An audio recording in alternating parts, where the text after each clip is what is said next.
Salut à toutes, salut à tous et bienvenue dans cette nouvelle vidéo sur la chaîne C'est mon avis. Aujourd'hui, on va parler d'un smartphone vraiment populaire en ce moment, en tout cas très célèbre sur les réseaux sociaux, puisque j'ai passé quelques jours en compagnie du Realme GT. Je le mets comme ça parce qu'il est magnifique en jaune. D'habitude, je vous parle des téléphones, je les mets comme ça face avant vers vous. Enfin bref, j'ai plein de choses à vous dire à propos de ce téléphone. On va se retrouver juste après le jingle, mais vraiment, attendez de voir la fin de la vidéo parce que j'ai 1 million de choses à vous dire à propos de ce téléphone. Je vous dis à tout de suite.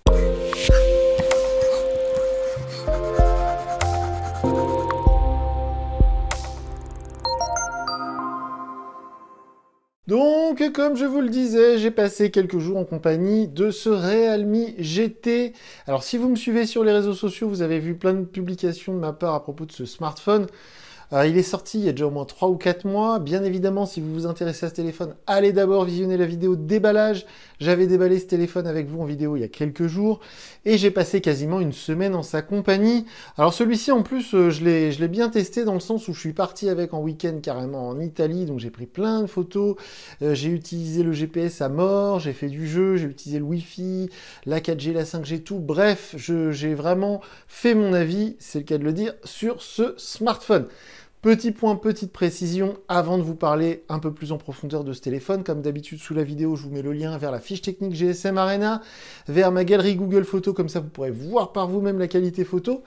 Et puis donc ce téléphone, je l'avais payé 599 € sur Amazon, parce que pour l'avoir en jaune, malheureusement j'ai pas eu trop le choix, parce que pour l'avoir tout de suite maintenant en jaune, fallait prendre la version 12 Go de mémoire vive.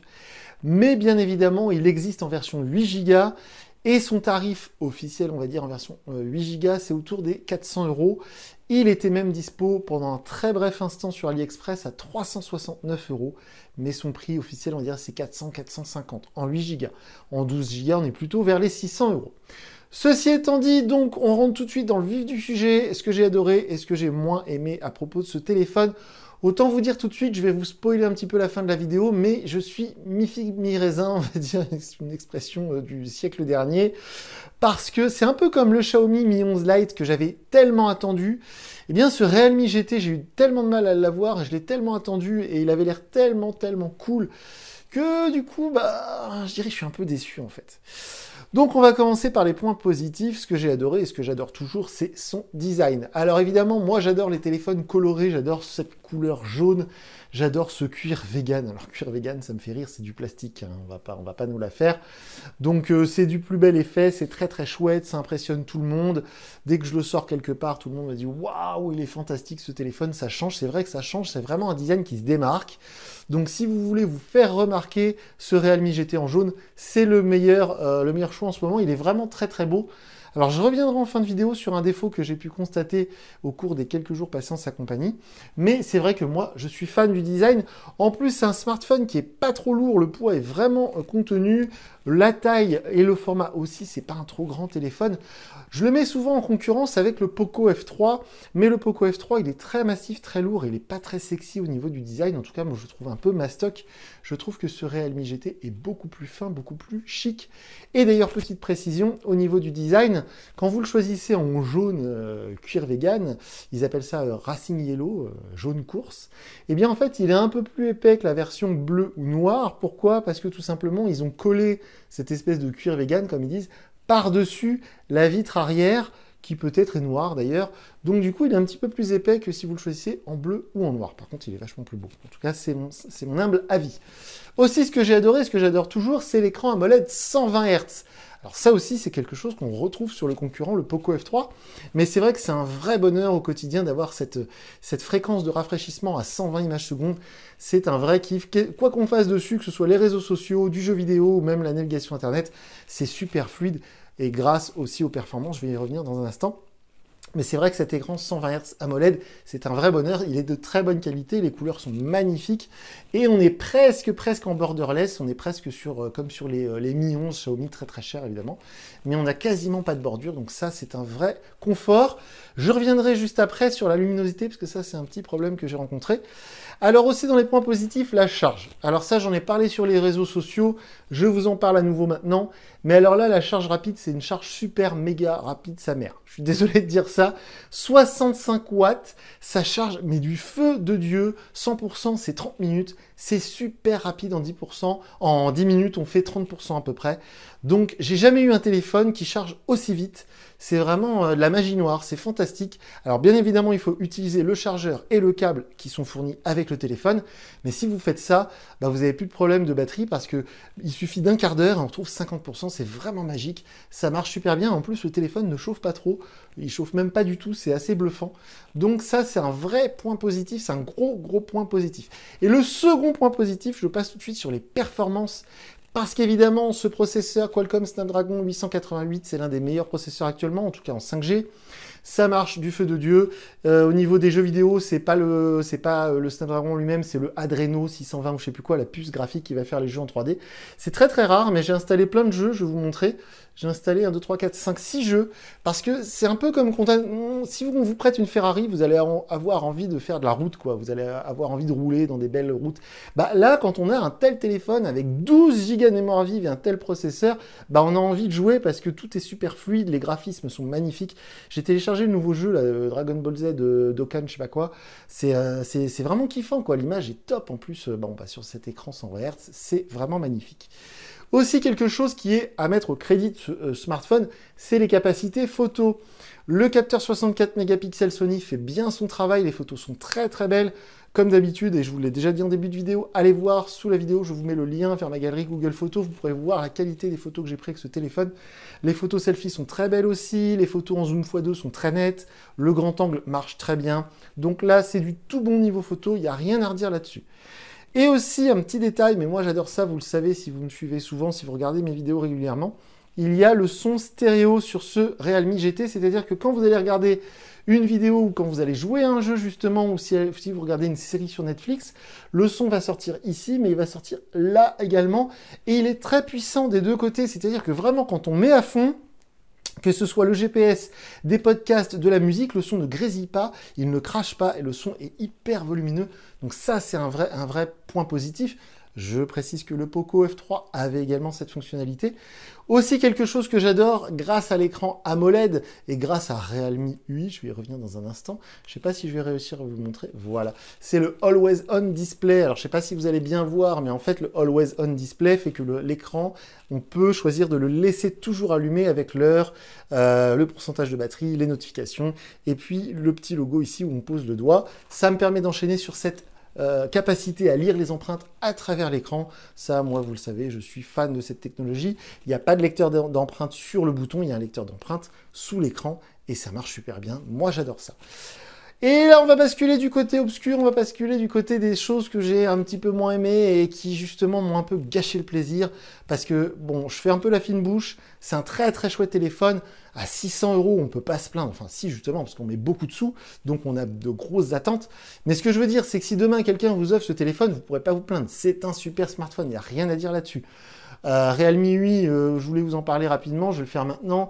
C'est une belle interface, ça marche bien, c'est fluide, c'est stable. J'ai déjà eu une mise à jour, il n'y a pas de problème. C'est très fortement inspiré de MIUI de chez Xiaomi. Ça ressemble beaucoup à ColorOS de chez Oppo. Ça ressemble à FunTouchOS, pas trop, de chez Vivo. Bref, c'est une belle interface.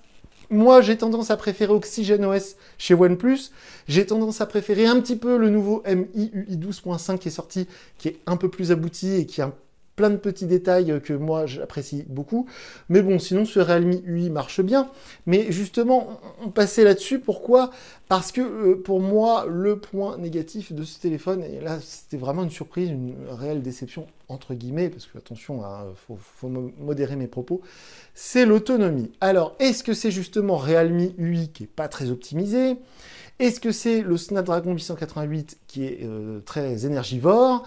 Est-ce que c'est cet écran AMOLED 120 Hz? Alors je sais qu'on peut baisser la fréquence de rafraîchissement dans les réglages, mais je ne vois pas l'intérêt d'acheter un smartphone si cher avec un écran de cette qualité et de le régler à 60 images secondes, je ne vois pas l'intérêt. Et justement, je vous en parlais tout à l'heure, j'ai eu un souci avec ce téléphone pendant les quelques jours que j'ai utilisé, parce que pour ne rien vous cacher, si vous allez sur mes réseaux sociaux, vous le verrez, j'ai été en Italie avec ce téléphone, on a eu un temps magnifique, il y a eu un grand soleil, et quand on est en plein soleil, eh bien même à forte luminosité, quand on met la luminosité à fond, ben c'est pas ouf quoi, je veux dire, faut vraiment, voilà, c'est pas l'écran le plus lumineux que j'ai pu utiliser.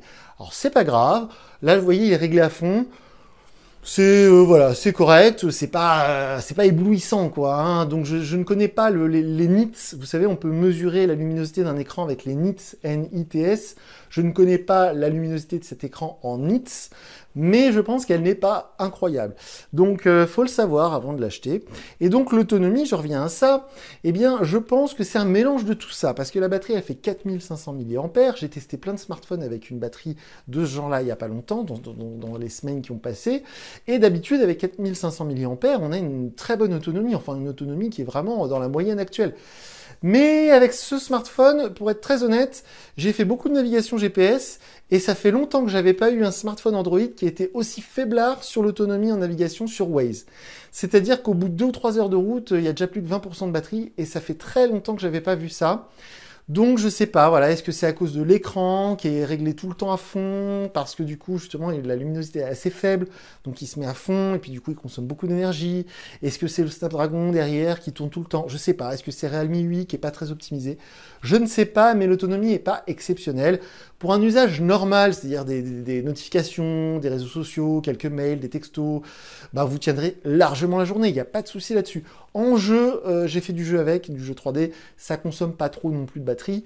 Mais effectivement, pour un usage, voilà, comme je l'ai fait, c'est-à-dire on l'emmène, on prend plein de photos, toute la journée on est dessus, on fait du GPS, tout ça, c'est mort, on ne peut pas tenir la journée, c'est pas possible.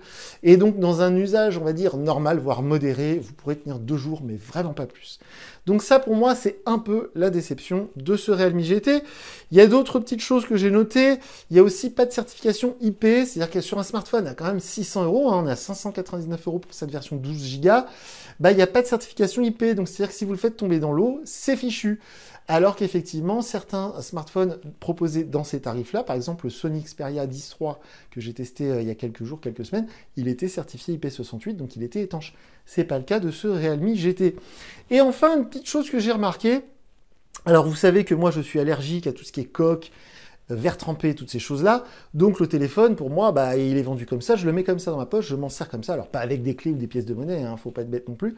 Mais bah, c'est un téléphone qui est assez fragile, surtout évidemment avec ce fameux cuir vegan, parce que vu que c'est une espèce de couche de plastique qui est rajoutée par-dessus, bien il a tendance justement, je trouve, à être très fragile. Je pense qu'à long terme, s'il n'y a pas de coque, c'est mort. Le cuir déjà d'une va noircir forcément, même si vous êtes très méticuleux, même si vous avez des poches de jeans très propres.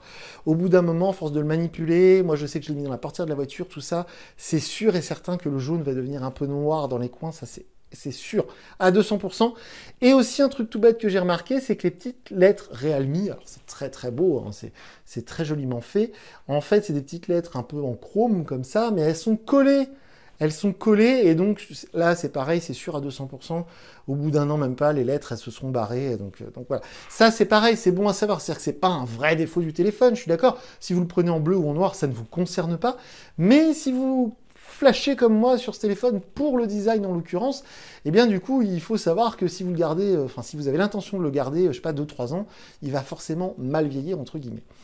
Toute dernière chose, et alors là c'est vraiment... J'adore Realme France, ils sont cool, sur Twitter ils répondent bien et tout. J'adore leurs produits, le Realme 8 pour moi c'est un excellent téléphone, il est meilleur que le Redmi Note 10, pour moi le Realme 8 c'est le meilleur rapport qualité-prix actuel en dessous de 200 €. Le Realme GT, bah, il y a tellement de concurrence dans ces prix-là que pour moi j'aurais tendance à préférer un OnePlus Nord CE par exemple. Et puis certains préféreront le Poco F3. Il y a aussi l'excellent Vivo V21 dans ces tarifs-là et le Sony Ericsson Xperia 10.3 que j'ai testé. Mais du coup, il y a un truc qui est particulier à ce Realme, c'est sa rareté, c'est sa difficulté à être acheté. C'est-à-dire que si quelqu'un est allergique à tout ce qui est Amazon, AliExpress, eBay ou encore, je sais pas moi, peut-être Cdiscount, vous pourrez peut-être le trouver sur les marketplaces, genre Cdiscount ou autre, bah, si vous êtes de ceux qui ne veulent pas acheter en ligne comme ça, bah vous ne pourrez pas l'avoir ce téléphone. Et c'est ça qui est un petit peu dommage, c'est-à-dire qu'il était disponible un petit peu sur le site officiel de Realme, puis il est reparti parce que c'est en rupture partout. Quand il y a eu la promo à 369 € sur AliExpress, c'était uniquement en noir, en bleu, version 8 Go, ça venait d'Espagne, donc pas forcément de garantie Realme France, ou enfin ce sera un bazar pas possible pour faire jouer la garantie. Et donc si vous voulez vous la jouer safe, si vous l'achetez sur Amazon France ou si vous l'achetez sur le site officiel de Realme, soit il faudra mettre le prix, il faudra sortir les billets, ou soit sinon, bah, du coup, vous allez devoir attendre, patienter. Moi, très honnêtement, ça fait plus de 3 mois que je cherchais à me fournir un Realme GT jaune. Donc, et pourtant, je balaye tous les sites, Gearbest, AliExpress, tout ça. Je voulais une version européenne, donc c'est-à-dire avec la ROM, comme on appelle ça, globale. Et puis, je le voulais absolument jaune. Bref. Donc ça fait partie pour moi des points faibles de ce téléphone, c'est-à-dire que c'est un très bon produit, mais il est très très difficile à acquérir facilement, on va dire. Là où au Xiaomi Poco ils ont fait très très fort, c'est que maintenant des téléphones Xiaomi Poco, on peut aller à la Fnac du coin, chez Boulanger, on peut les commander auprès d'un vendeur physique. Et le téléphone, il sera garanti, comme les Vivo par exemple, ou les Oppo, il sera garanti chez Boulanger, chez Darty. Vous pourrez retourner là où vous l'avez acheté en cas de problème. Là, pour Realme, c'est un peu, c'est un peu plus compliqué. Donc j'espère très fortement qu'un jour ils seront au top et qu'ils auront un réseau de distribution digne de Xiaomi France, mais pour l'instant c'est pas le cas du tout. Malgré tout, si vous regardez cette vidéo parce que vous hésitez à l'acheter, n'hésitez pas, c'est un bon téléphone, vous ne serez pas déçus, sauf sur les quelques points que j'ai pu citer. Mais si vous comparez très fortement avec d'autres smartphones dans ce prix-là, enfin dans ce budget-là, on va dire, si vous avez 500-600 € de budget, bah c'est vrai que du coup, il y a tellement de choix dans ces prix-là. L'autre jour, j'ai vu une promo sur le Vivo X60 Pro, voilà, qui peut être une alternative assez intéressante. Donc voilà, je suis mitigé sur ce Realme GT. Si vous avez des questions, n'hésitez pas, je vous mets sous la vidéo le lien vers mon compte Twitter. Je le garde encore quelques jours, donc voilà, si vous avez des questions, si vous voulez que je teste quelque chose avec ce téléphone, pourquoi pas. Dernière précision, si vous avez regardé ma vidéo de déballage, vous saurez que c'est la 3e fois que je commande le Realme GT pour réellement finir par l'avoir. Et il n'est pas impossible que dans les jours à venir, je reçoive le Realme GT que j'avais commandé sur AliExpress en version 8 Go, et auquel cas, il sera à vendre, parce que je l'aurais déjà testé, donc celui que je vais recevoir ne me servira à rien. Donc si vraiment vous cherchez à acquérir un Realme GT, n'hésitez pas à me contacter. Donc voilà pour ce que j'avais à dire à propos de ce drôle de smartphone qui est quand même un ovni, on va être clair. Et puis voilà, je crois que j'ai rien oublié, donc moi je vous dis à très bientôt pour une nouvelle vidéo sur la chaîne. Salut!